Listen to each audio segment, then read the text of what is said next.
ಮಂಗಳೂರಿನ ಮಂಜಿನ ಬೆಟ್ಟಗಳಲ್ಲಿ ಮರೆತು ಹೋದ ಹಳ್ಳಿಯೊಂದು ಇದೆ.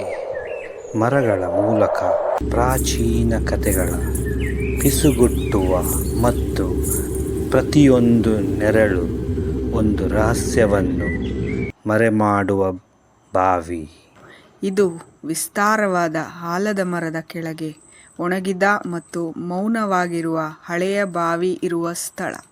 ಆದರೆ ಇಲ್ಲಿ ಮೌನವು ಮೋಸಗೊಳ್ಳುವಂತಿದೆ. ಒಬ್ಬ ವೃದ್ಧೆಯ ದೀಪಕ್ಕೆ ಬೆಂಕಿ ಬಿದ್ದಾಗ ಕತ್ತಲೆ ಅವಳ ಅಳುವನ್ನು ನುಂಗಿತು. ಕಾಪಾಡಿ! ಅಂದಿನಿಂದ ಗ್ರಾಮಸ್ಥರು ಮಧ್ಯರಾತ್ರಿಯಲ್ಲಿ ಆ ಬಾವಿಯ ಹತ್ತಿರ ಹೋಗಲು ತುಂಬಾನೇ ಹೆದರುತ್ತಿದ್ದರು.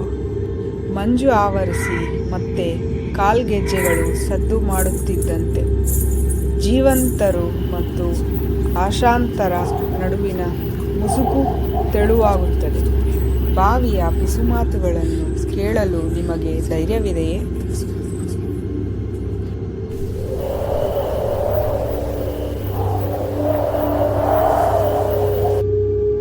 ಲೈಕ್ ಮಾಡಿ, ಶೇರ್ ಮಾಡಿ, ಕಮೆಂಟ್ ಮಾಡಿ. Thank you.